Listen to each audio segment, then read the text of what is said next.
MMT Foundation and WTTCII, India Travel and Tourism Sustainability Conclave 2025.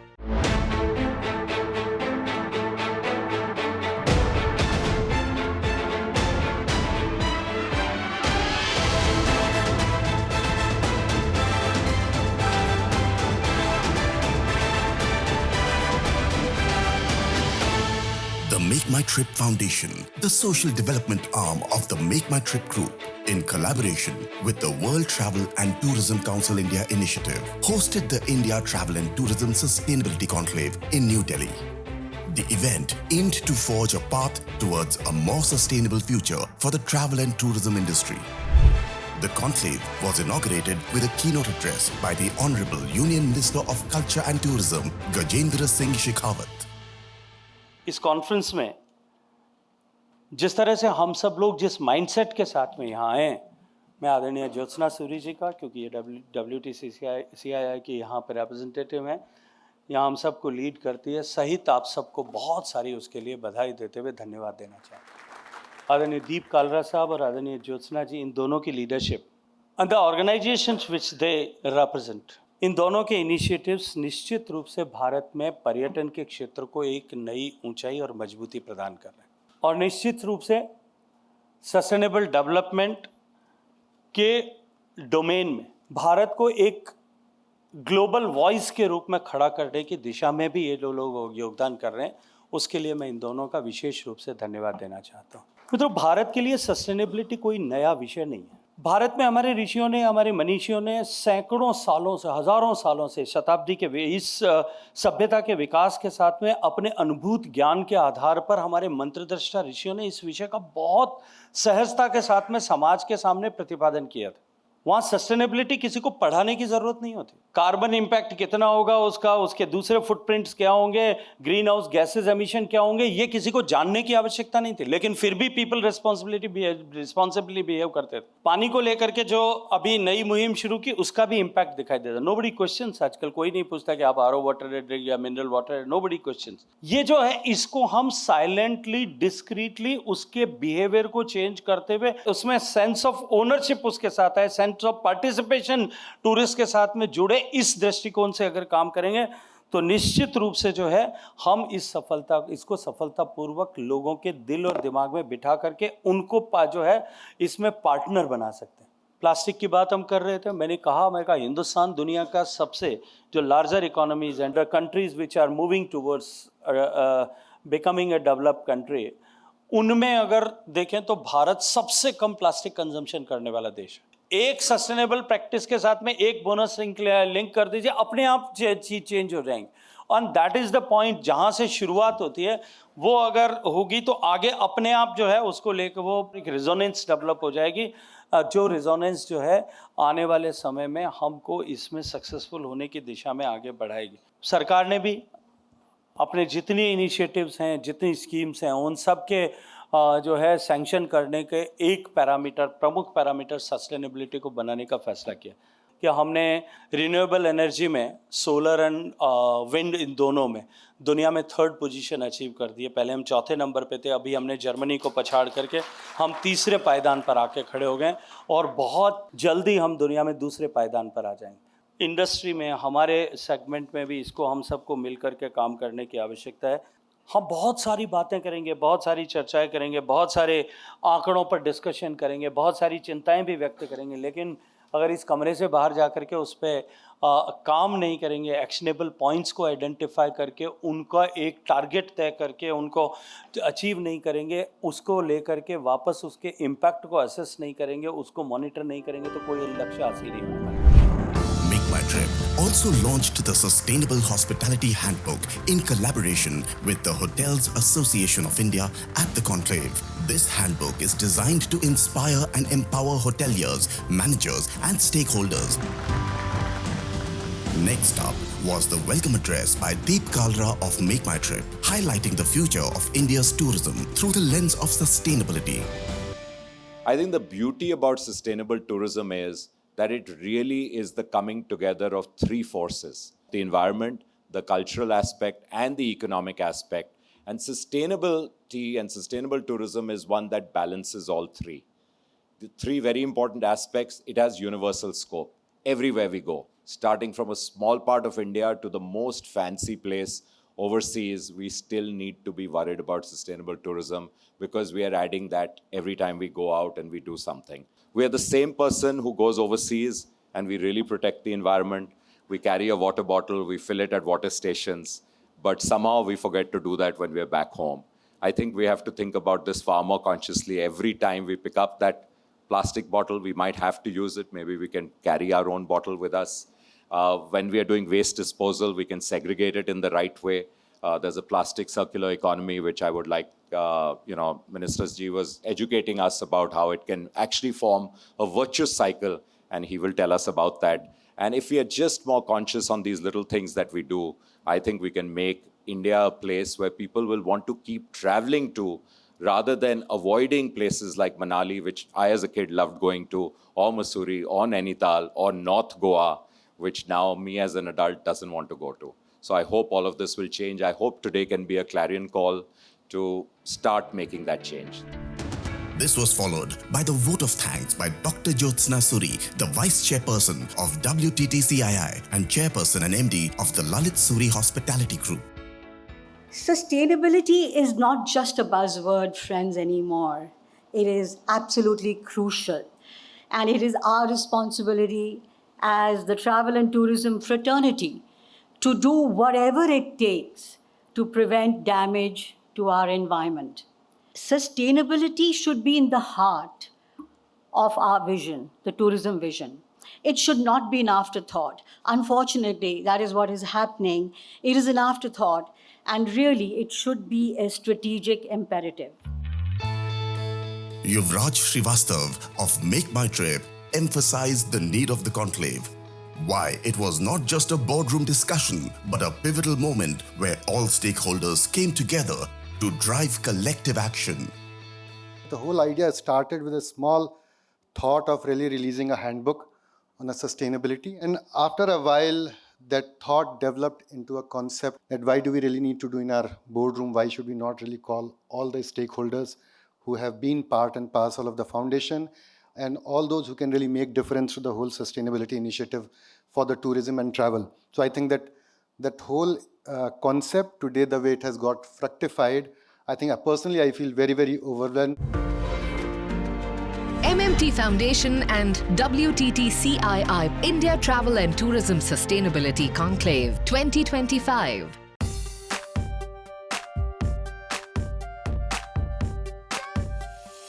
Today, sustainability is being reimagined, and this transformation is not just about technology. It is about building spaces that are more inclusive, efficient, and sustainable.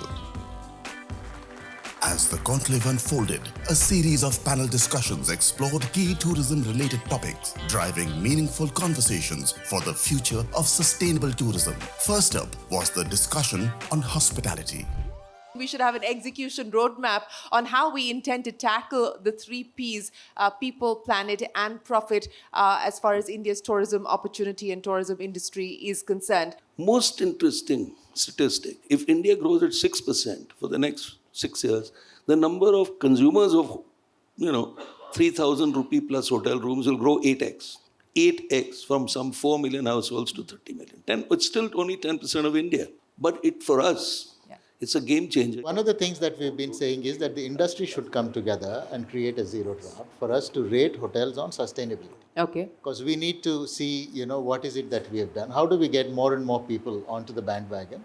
And how do we reward those who have achieved certain levels of excellence? My thing is really essentially lots of common sense, proper norms of green rating from the government, a uniform code that's followed across the country. So you want them to set the guidelines and the standards, or are you in agreement that industry should? Yeah, we can set it collectively. There's no dramas there. But I think it needs to be time bound, and there needs to be a time bound phasing in, saying you need to do this by 2027 or whatever. Otherwise, there is a stick. Yeah. And I think we need a whole cultural approach where we have everyone thinking on the same lines, and your access to money doesn't give you the right to litter or waste or throw away. As an organization, you have to act very responsibly. to create stories at the macro and the micro level, which others would like to follow. You can do a lot. You have done a lot. And because of the number of hotels you run and the number of employees you have, the number of guests you serve every day, there's lots that you can still bring to the table and take it forward. From one word which really comes to our mind is discipline. And that discipline is part of the culture that you set in. And I can only relate to you one example that I used to work in Singapore and run a restaurant. And the kind of discipline which is there in Singapore, even if you were to throw garbage on the floor, you will be scared because one Singaporean will tell you can't do this here. That is the kind of culture, that got set in. So if you are able to set those kind of examples, that the system doesn't allow you, what you do with your waste, what you do with water, what you do with, on your initiatives on sustainability, what you do with organic waste converter and things like that. So you can certainly bring about a lot of change. I think the amount of constraints that we operate within needs to be looked into and lauded as far as the sector is concerned. And to a large extent, why don't we mainstream conversations around sustainability in this particular sector? Group office actually imposed upon us that your long-term targets cannot be decided by your agenda given your age. So if I have 5 years, I start putting all my targets 5 years from today. We were forced to actually start using a very structured approach, and we are mulling whether we should go in for science-based target initiative, which actually provides a glide path from now to till 2045 to be net zero. And you have to disclose that data on an annual basis. If you don't achieve it in that particular year, they recalibrate your targets. Now, this is something that will force you to actually allocate your resources and plan your resources accordingly. We started our own understanding of what sustainability means has actually undergone a huge transformation. Moving on to the next panel of EcoWings, panelists explored how the aviation sector is navigating its path towards sustainability. We have done an internal listing. We have some 30 initiatives. And these 30 initiatives, our folks reckon can shave off about 4-5%, or they can bring in efficiencies of about 4-5%. And it can be as simple as keeping the aircraft surface clean, because that reduces friction and therefore improves efficiency. It is about investment in technologies. So we have tons and tons of data that we generate, we collect. How can we use that data better? Now that we have the advantage of, AI and what have you, can we crunch this data? Can we bring in more efficiencies? How do we make that change even for increment? I think we have to be much more forceful. For one, sustainability was not the agenda when we were trying to do all these things. Sustainability is a byproduct of what was being attempted. I think it needs very, very strong leadership, and it needs the attention of the top political leadership for this to really happen, because there are so many agencies involved in this entire process. Flexible use of airspace seems simple. Why can't you get more direct routings? It's a massive saving that you can do in terms of fuel and in terms of the impact you can make on sustainability, but it's not happening. It just needs for all of us to push strongly together. We compare, everything is relative, right? And 5 years from now, I definitely feel when you compare Indian aviation to the rest of the world, we will be flying the youngest fleet in the sky, right? Which basically means by math that we will be actually emitting the least. But you cannot compare it saying 5 years from now it'll be 5x of today. I'm not saying it'll be 5x of today, but because we're starting from a lower base, right? But if you see, if you look at aircraft orders and what people will be flying exactly 2,000 days from now, we will, as a country, we will be flying virtually the youngest fleet in the sky. Next up was urban mobility, with experts navigating how green tech was not just driving, but also revolutionizing urban mobility. This session is going to be interesting because what aviation sector does in 1 year, these people do in 1 week. 350 million rides is what they do in 1 week. Aviation does it in 1 year.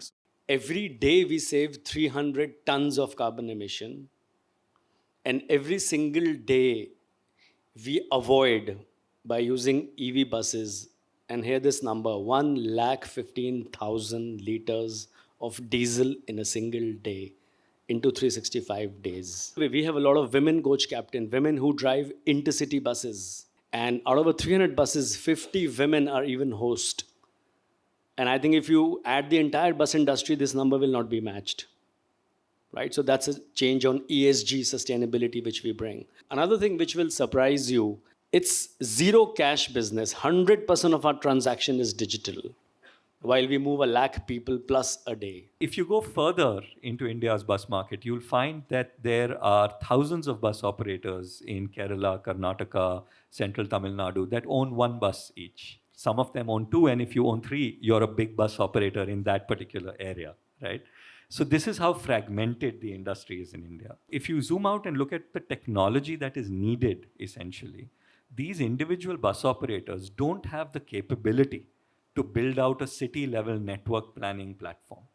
I mean, this is just one of the examples of the kind of work that we do, where we help bus operators plan their networks in such a manner that they meet ridership demand most optimally, right? So instead of competing with each other, everybody will sort of gain in a network like that, right? Creating this virtuous cycle makes one very important change. It makes buses sustainable, right? Which is otherwise very, very difficult to do. Why we take our own vehicle? Because of freedom. And these kind of services also give you freedom. But unfortunately, the kind of infrastructure which required for tourist places, in front of tourist places, there is no place wherein you stop your bus. If you go by bus, you need to get down at least 500 meters away. If you go by your own car, you can put it there in front of the tourist spot. Cost of the tax is more than cost of the bus for its life cycle. Whereas for cars, it is only 15%. If you go to bank, for bus, you will get higher interest rate. For car, you will get lower interest rate. So it's a question of priority. So if we change our priority from personal transport to public transport, then actually we are moving towards sustainable goals. The journey towards carbon neutrality is not just essential but imperative for the travel and tourism industry. The thought reached a pivotal focus in the next panel on net zero.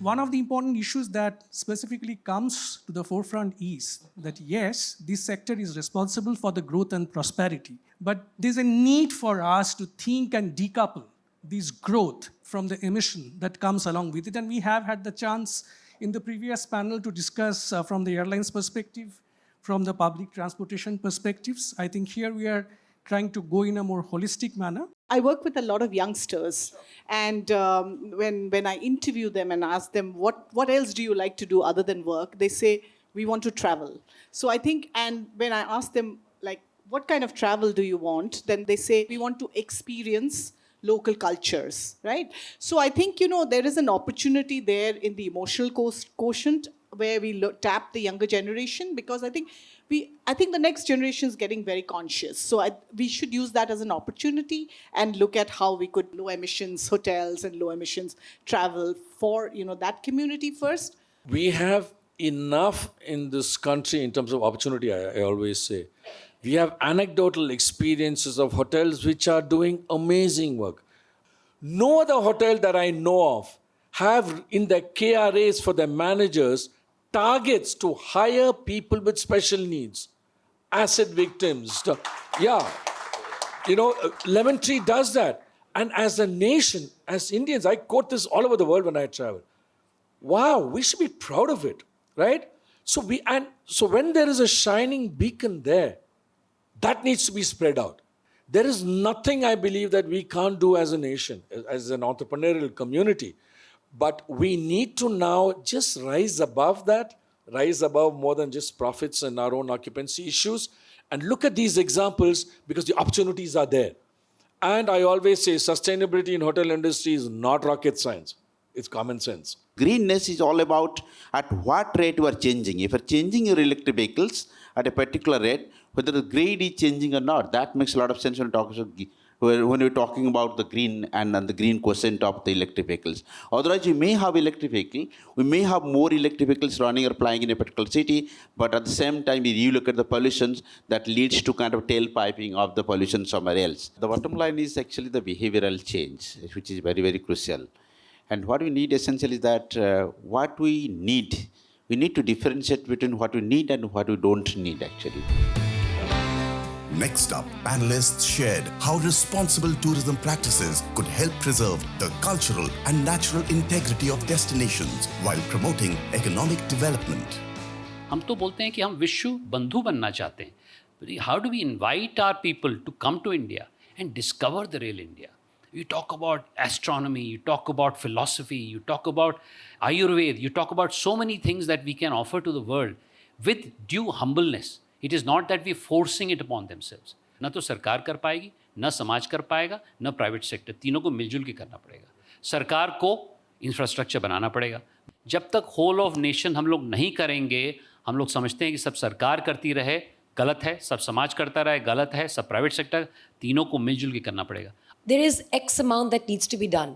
There is a certain amount that the government can do, which is provide the blueprint, provide the wireframe and the architecture.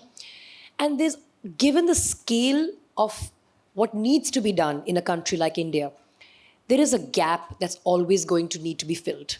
And that has to be filled by private enterprise in part, which clearly, like the ones led by MakeMyTrip Foundation are doing, and by individual self-responsibility. Sustainable travel is making responsible choices, choices that benefit the travel destination, economically, of course, culturally, by making sure the culture of that place is retained and showcased. Rajesh, what are some misconceptions people have when they think about responsible travel and sustainable tourism? To my mind, the real problem is the lack of awareness and understanding only. And go to the railway station and see what is the state of sustainability is.